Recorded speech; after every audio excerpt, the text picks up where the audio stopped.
अहिरिया समाज अपराधी जाति घोषित है। 52 तक तो इनको सताया गया है। दो ही लोग जानते हैं अहिरिया समाज को, या तो नेता या थाना। और अब हम दोबारा इस संख्या में आए हैं, करीब यहाँ 350-400 की संख्या है, और भी लोग आ रहे हैं हमारे पीछे, और अब की बार ये अनिश्चितकालीन धरना रहेगा। अभी भी हमको कोई जनरल में भी नहीं लिखता। अच्छा, मेरे पास प्रूफ है कि जैसे हमने लिखा सर हमें जनरल कास्ट में लिख दिया जाए, तो उनने सामान लिख दिया। इससे पूर्व अब मैं बता दूं, हम 29/9/2021 को जो धरना दिया था, उसके संबंध में मैं रमापति शास्त्री जी के 2 लेटर ऐसे दिखा रहा हूँ। स्वागत है आपका मूव मीडिया में। और इस समय हम लोग इको गार्डन में हैं और यहाँ पे आर्या समाज, जो कि आपने पहले हमारे चैनल पे देखा है, आर्या समाज अपने हक की लड़ाई लड़ रहा था, क्योंकि इनकी जाति को कहीं पे भी सूचित नहीं किया गया, जिसकी वजह से जितनी भी सरकारी सेवाएं हैं उनसे ये सारे लोग विलुप्त हैं, ये सारे लोगों को एकदम अनदेखा कर दिया जाता है। तो अभी ये सारे लोग फिर से अपने अधिकार के लिए यहाँ पे आए, क्योंकि कुछ दिन पहले इन लोगों को कहा गया था कि आपकी जो मांगे हैं वो हम पूरी करेंगे, लेकिन इनको इन्होंने 2 दिन 1 दिन धरना किया, और उसके बाद में इन सब लोगों को एक तरीके से चकमा देके इन लोगों को हटा दिया गया। और आज फिर इन लोगों को वेट करने के बाद, बहुत ज़्यादा इन्होंने वेट किया कि इनका अधिकार जो है मिले, लेकिन वो नहीं मिला। तो ये लोग दोबारा आए हैं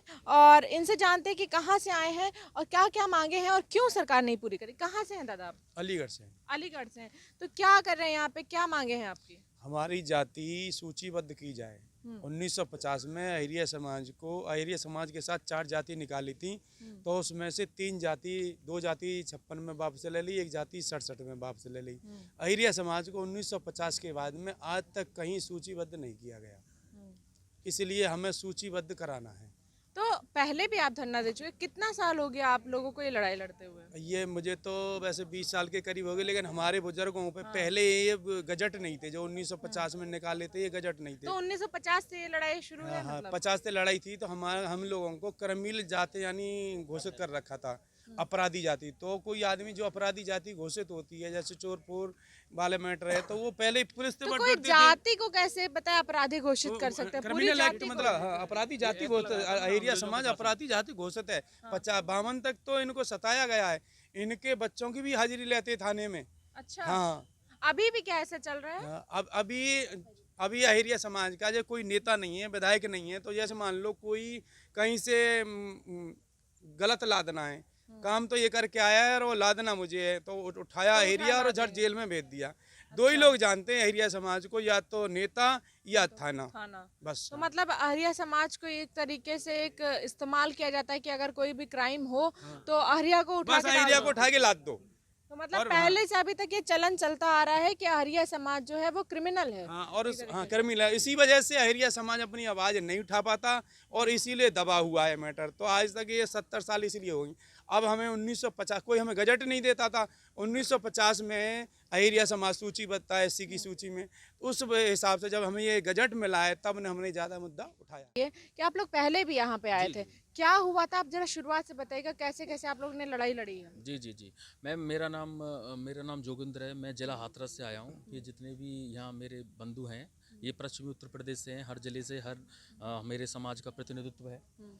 मैम, मैं ये कहना चाहता हूँ सर कि हम यहाँ 29 तारीख को भी आए थे, तो जिस संख्या में थे, जिस बल में थे, आपको ने भी हमारा बड़ा सपोर्ट किया था।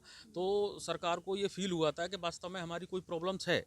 तो उसमें जब हमको ये बताया गया कि आपकी इतनी बड़ी प्रॉब्लम, हमसे इतनी बड़ी गलती हुई है, तो उसको छुपाते हुए उन्होंने ये कोशिश की कि ये 1 दिन में ही चले जाएँ, तो हमारी जो जितनी बड़ी गलतियाँ रही हैं वो एक्सपोज ना हो। क्योंकि आप लोग तो पिछली बार जब आए थे तो बहुत ज़्यादा संख्या में लोग थे। जी 6-7 हज़ार की संख्या थी, लेकिन इन्होंने जिस तरीके का आश्वासन दिया, जिस तरीके से इन्होंने हमसे कहा कि आपका काम हो जाएगा, और एक तरह से मीठेपन में ले करके और हमको जो है गुमराह किया, तो हम फिर इनकी बातों का, जैसे हमारा समाज यकीन करता आया है, उस तरीके से यकीन एक बार फिर किया और हमको धोखा ही मिला।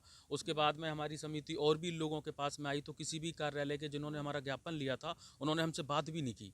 और अब हम दोबारा इस संख्या में आए हैं, करीब यहाँ 350-400 की संख्या है, और भी लोग आ रहे हैं हमारे पीछे, और अब की बार ये अनिश्चितकालीन धरना तो रहेगा। अभी भी आपको बरगलाने की कोशिश की जाएगी, जी, बिल्कुल तो की क्या जाएगी। लगता है कि आप लोग फिर से मान जाएंगे? जी नहीं सर, अब की बार नहीं है, आपको सब लोग ये हमारा ये अब की बार कोई ऐसा उद्देश्य नहीं है। हम यहाँ पे जो भी हमारा काम है, या तो सरकार ये जो सत्ता में बैठी है या मना करे कि ये इनकार करे कि हम उसके कोई इंसान ही नहीं है, सदस्य ही नहीं है, हम वोटर ही नहीं है। इतने लाख 35 लाख की हमारी जो है आबादी है, और करीब 25 लाख के करीब हमारा वोटर हैं हम लोग पश्चिम उत्तर प्रदेश में, जो 165 सीटों पे, विधानसभा की 165 सीटों पे हम लोग वर्चस्व रखते हैं अपना, और उनको बनाने का और विधायकों को 165 विधायकों को बनाने का और बिगाड़ने का काम हमारा समाज करता है।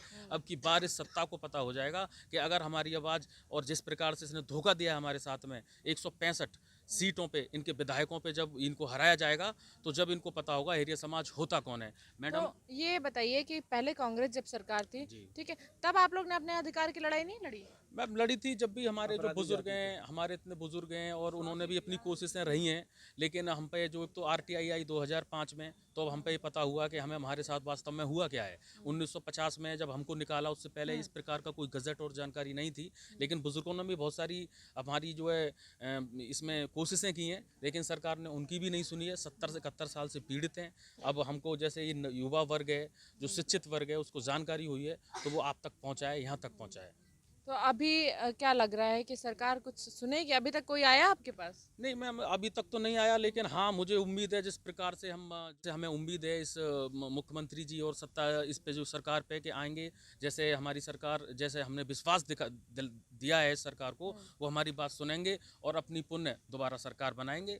बीजेपी की नहीं सुनते हैं। 165 जो विधायक होते हैं, उनकी जो विधानसभा सीटें होती हैं, उन पे हम अब ये चैलेंज कर रहे हैं, यहाँ पे घोषणा कर रहे हैं इस बात की। पहले भी हमने बहुत सारी चीज़ें कही थी कि अगर ये सत्ता और ये सरकार और ये मुख्यमंत्री जी हमारे प्रस्ताव लखनऊ से दिल्ली नहीं भिजवाते हैं, तो सर हम जो है मुसलमानों की तरह करेंगे। जो बीजेपी को हरा रहा होगा उसको हमारा समाज वोट देगा 165 सीटों पर। तो अगर कांग्रेस सरकार आ जाती है, अगर कांग्रेस सरकार आ जाती है, तो क्या कांग्रेस, अभी तो आप बीजेपी की बात करिए, बीजेपी नहीं सुनी, तो क्या कांग्रेस या किसी और सरकार ने सुनी है आपकी?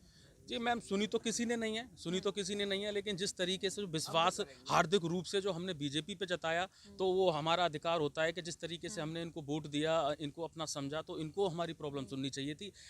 10 से लेकर 15 सालों से तो ये हमको पागल बना रहे हैं। अच्छा। इतना तो हमें पता है। इससे पहले भी हमारे पास गजट और कागज़ नहीं थे, कोशिशें हमारी शुरू से रही हैं, लेकिन हमारी एक लीगल है ये, जो कोई आप जानते हो कि 1950 से हमें जब 4 जातियों को निकाला, 3 को रख लिया, 1 को नहीं रखा, क्यों? तो ये जो सरकार बताए, मुख्यमंत्री जी उनको प्रस्ताव यहाँ पे जब उनका चल रहा है, तो केंद्रीय सामाजिक अधिकारिता मंत्रालय होता है, उसको भेजने में इनको क्या दिक्कत है? जब हम इनके ठोस वोटर हैं 30-35 लाख, तो इनको अपनाने में क्या दिक्कत है? इनको अपना समझने में क्या दिक्कत है? हम भी हिंदू हैं, हिंदुत्व निभाना जानते हैं। तो ये सरकार हमारी सुने, इसी निवेदन करना चाहते हैं हाथ जोड़ के। ये सब लोग आपकी इनको प्रेशर में आए हैं, इसी अपनी प्रार्थना के साथ आए हैं मैम। तो दादा आप कहाँ से आए हो बताइए? मैं खैर जिला अलीगढ़। खैर अलीगढ़ से। अच्छा, खैर से आए हैं। तो ये बताइए कब तक रहेंगे यहाँ पे, कब तक लड़ते रहेंगे? जो तक हम में हिम्मत होगी जो तक लड़ेंगे बहनी। तो क्या अधिकार मांगना है? कितने सालों से नहीं मिला आपको अधिकार? हम लोग तो जीवन निकला जा रहा हमारा तो अच्छा, तो जीवन निकला जा रहा, अधिकार नहीं मिल रहा नहीं आपको? मिल रहा है। क्या लगता है सरकार सुनेगी कि नहीं सुनेगी? नहीं सुनती, नहीं सरकार, कोई नहीं सुनता है, कोई नेता सुनता है। बच्चे क्या करते हैं आपके? बच्चा तो जैसे काम करते हैं, मजदूरी करते हैं। मजदूरी करते हैं? पढ़ाई लिखाई नहीं किए? एक लड़के खूब पढ़े लिखे, पूछ ही ना रहा कोई। मैम एडमिशन ही नहीं होते बच्चों के। क्या कहता है? एडमिशन एडमिशन ही जब नहीं लिए जाते, क्योंकि ये कहा जाता है कि जब जाति प्रमाण पत्र नहीं है तो हम एडमिशन नहीं ले रहे। जब बच्चा एडमिशन नहीं लेगा, स्कूल में नहीं जाएगा, शिक्षा कहाँ से मिलेगी? और जब शिक्षा नहीं मिलेगी सर, तो शिक्षित कहाँ से होगा? दादा आप बताइए कहाँ से आए हो आप? जिला अलीगढ़ से। अलीगढ़ से आए। क्यों यहाँ पे हैं? क्यों लड़ रहे थे? धूप गर्मी में काहे बैठे हैं बताइए? अपने के सारे आदमी ने कोई बात तुम्हारे दिमाग में ना टच भाई के हम दान गरम मांग रहे ना, भीख गरम मांग रहे ना सरकार पे। हम अपना हक मांग रहे। जाति प्रमाण पत्र ना बने, 12 इंटर BA में हमारे बालक उल्लू को पट्टा इंटर काट दे रही। तो क्या कहते हैं जब जाति प्रमाण पत्र बनाने जाते हो तो क्या कहते हैं वो लोग? वो लोग क्या बोलते हैं कि जब जाति प्रमाण हैं? कोई सुनती ना है, कोई सुनती ना है। यूँ कहता है कि तुम्हें तो काऊ भी ना आता ही, किसी में नहीं है, नेट पे सुनी करता है। क्या बोल रहे हैं उनकी बात समझ नहीं आ रही हमको। मैडम मेरा नाम रामवीर सिंह है, मैं डिस्ट्रिक्ट अलीगढ़ से हूँ। हमने एसडीएम साहब से बात की अपनी प्रॉब्लम के बारे में। उन्होंने बताया था कि आपका नेट पे शो नहीं करता है, हम कैसे उसको आगे को प्रक्रिया को जारी करें। हाँ, और मैम हमारे सन 1857 में हमारे भाइयों ने देश की लड़ाई में योगदान दिया है। एक टीकम सिंह अहिरिया थे, उन्होंने अंग्रेजों की 80 नाव आ रही थी समुद्र के रास्ते। उन्होंने जब हमारे सेनापति थे वो टीकम सिंह अहिरिया, उन्होंने वो 80 नावें डुबा दी। तो अंग्रेजों को पता चला कि ये क्या हुआ और ये इस तरीके से हमारी नावें कैसे डूबी। तो जब जानकारी की तो टीकम सिंह अहिरिया जो सेनापति थे उनका नाम उजागर हुआ। तो हमारी जात को क्रिमिनल घोषित कर दिया। हम अभी तक क्रिमिनल हाँ जी हमारे बच्चे जन्म से अपराधी हैं। और हमारे जो बुजुर्ग थे कहीं भी जाते थे गांव से बाहर तो अपने थाने में हाजिरी देनी पड़ती थी कि हम दूसरी जगह जा रहे हैं। तो अभी ये बताइए हमको दूसरी जगह पहुंच कि के जाति प्रमाण पत्र न बनने की वजह से आपके बच्चों को और आप लोगों को क्या क्या समस्या का सामना करना पड़ता है? वो एडमिशन करने के लिए बोलते हैं कि आप सर्टिफिकेट लाइए। और ये बच्चे मेरे एक बीसीए करा हुआ है, एक एमए बेटी करी हुई है और उसके बाद में बीए, एक एमए तीसरी बेटी है। एक बच्चा है मेरा आईटीआई कर रहा है। मगर वो जब सर्टिफिकेट नहीं है तो हम क्या उनको क्या मानने को तैयार नहीं है। क्या बोल रहे हैं आप, क्या बता रहे थे? जनरल में भी नहीं मानना, निकालना प्रूफ निकालो। हमको कोई जनरल में भी नहीं लिखता। अच्छा, हाँ मेरे पास प्रूफ है कि जैसे हमने लिखा सर हमें जनरल कास्ट में लिख दिया जाए, तो उनने सामान लिख दिया और पटवारी ने तो फिर काट दिया उसको। तो हमको जो जनरल वाला है श्रवण आरक्षण, ये भी 10% आरक्षण नहीं मिलता। ईडब्ल्यूएस का जो मिल जाता है वो भी मतलब हमको मिल सकता था। सामान्य भी कोई आदमी सामान्य वजीफा तो किसी को नहीं मिलता। कुछ नहीं मिलता था, कुछ नहीं मिलता है। कोई वजीफा नहीं। वोटर कार्ड है। जी मेरा नाम भोजराज है, मैं अलीगढ़ से हूँ। और मतलब हमारा कोई भी किसी भी अधिकारी के पास जाते हैं वो ये कह देते हैं भाई आप तो किसी भी जाति के ही नहीं हो, आपकी तो कोई जाति ही नहीं है, आपका कोई भी सर्टिफिकेट नहीं बन पाएगा। तो कोई भी काम हमारा, कोई नौकरी है न कोई वजीफा तो पता तभी मिलता है जब जाति प्रमाण पत्र कोई होना कुछ चाहिए। नहीं मिलता है।